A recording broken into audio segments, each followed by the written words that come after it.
harus disikapi ini, katanya Habib ini nasabnya palsu.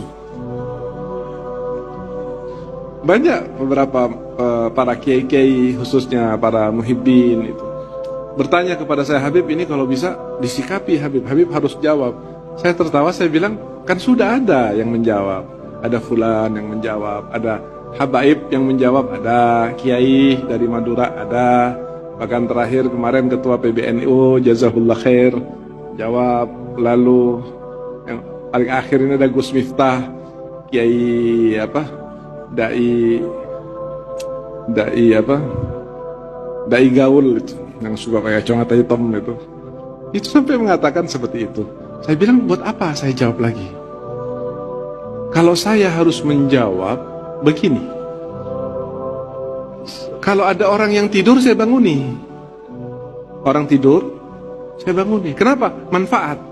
Tapi kalau ada orang yang pura-pura tidur, ngapain dibanguni?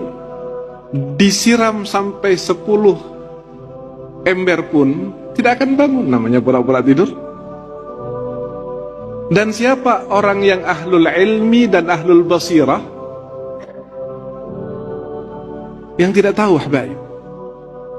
Tak ada. Bahkan saya sampai ngomong kepada salah satu kiai kemarin waktu saya ada di Banten dan di Garut, ketika beliau mengatakan, Habib tolong segera disikapi. Saya bilang, enggak, saya banyak kerjaan dan saya tidak butuh pengakuan.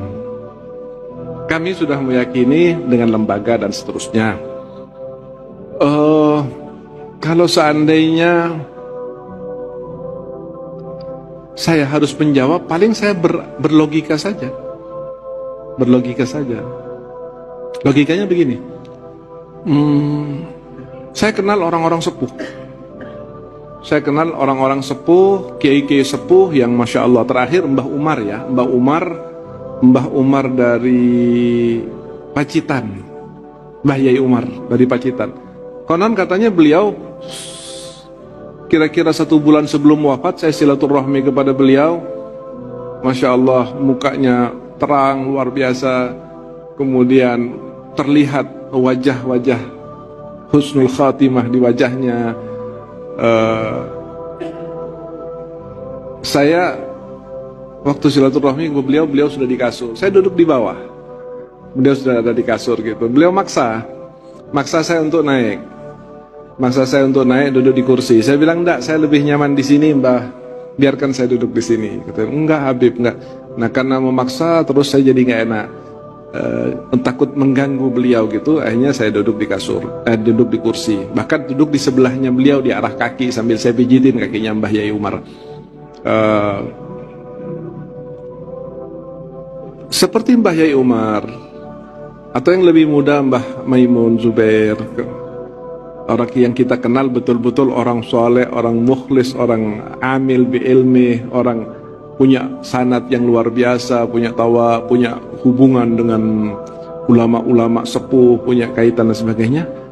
Saya katakan, pernah nggak jenengan mendengarkan ulama-ulama sepuh walaupun satu patah meragukan nasab habaib? Pernah nggak? Coba saya kepengen tahu gitu loh.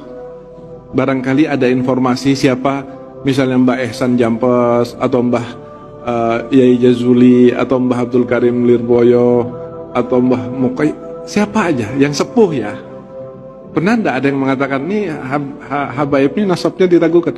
Pernah enggak? Ya beliau mengatakan, karena yang saya ajak bicara orang sepuh juga, sekitar 70 sekian umurnya. Dia bilang, saya nggak pernah Habib. Ya sudah, saya bilang, kalau nggak pernah. Yang kedua, apakah mereka itu orang yang ta'zim kepada habaib atau tidak? Iya, luar biasa Habib. Bahkan kalau saya selaman sama Mbah Maimun itu, pengennya nggak selaman tiap ketemu dengan Mbah Maimun. Kenapa? Karena setiap selaman itu selalu maksa untuk mencium tangan. Saya ini siapa?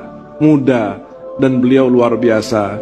Saya selaman sama Mbah Yai Umar juga seperti itu. Ditarik tangan saya, dipaksa. Dia bilang, jangan Gai. Sampai beliau mengatakan begini, saya tidak mau cium tangannya jenengan Bib, saya mau cium tangannya Rasulullah. Nggak paham maksudnya apa gitu loh. Beliau mengatakan seperti itu. Nah, kalau sudah orang-orang sepuh seperti itu, ulama-ulama sepuh seperti itu, ngapain kita bingung?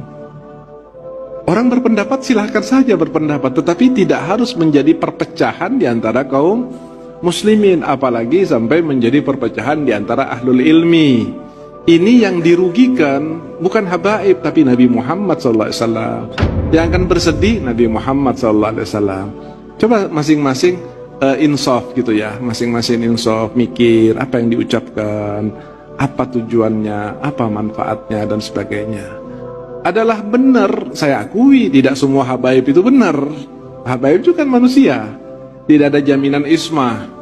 Tetapi bukan hanya habaib sebetulnya nggak benar, kiai pun juga ada yang nggak benar.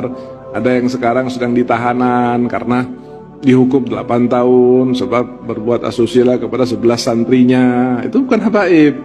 Tetapi apakah kemudian kita bilang kiai jelek semua atau habaib? Enggak juga.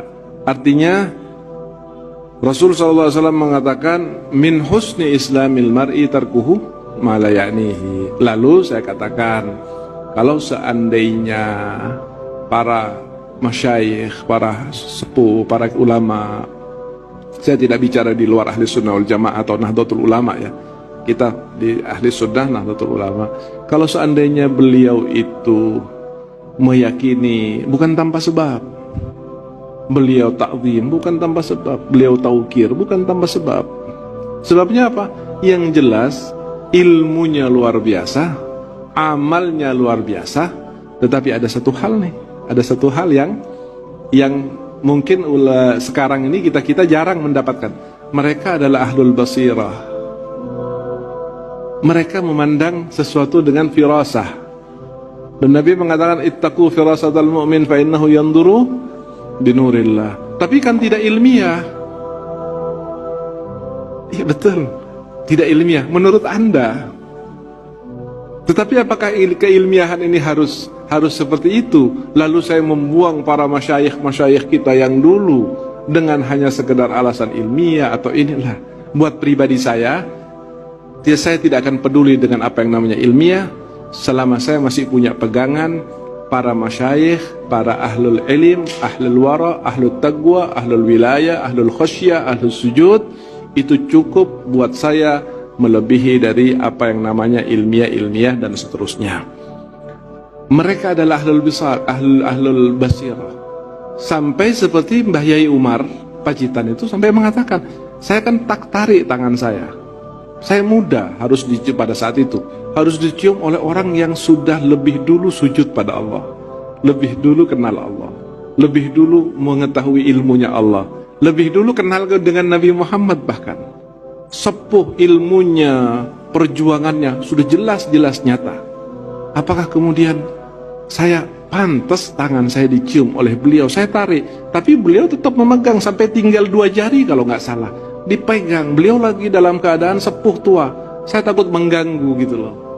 Akhirnya saya bilang, jangan Yai, ngapunten, jangan Kiai, jangan.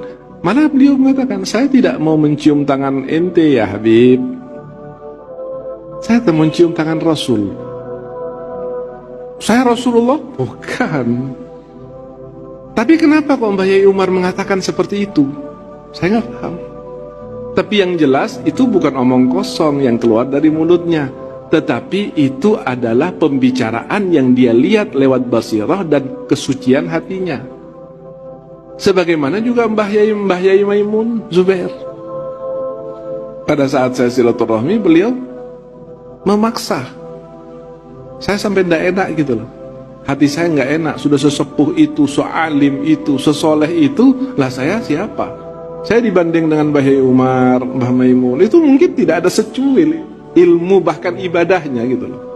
Tapi mereka mengatakan dengan nada yang sama, saya ingin menggembirakan hati Rasulullah Sallallahu Alaihi Wasallam. Nah, banyak lagi contoh-contoh seperti itu. Artinya kesimpulannya bahwa kenapa ulama-ulama dulu tidak ada yang meragukan, padahal mereka ahli basirah, ilmunya luar biasa, pengetahuan terhadap sejarahnya luar biasa. Kenapa? Yang saya pikir satu, mereka ahlul basirah, ahlul firasah, ahlul nur, dan itu pegangan kita semuanya dalam masalah-masalah yang membingungkan seperti sekarang ini. Kan banyak orang bingung sekarang ini, gimana sih sebetulnya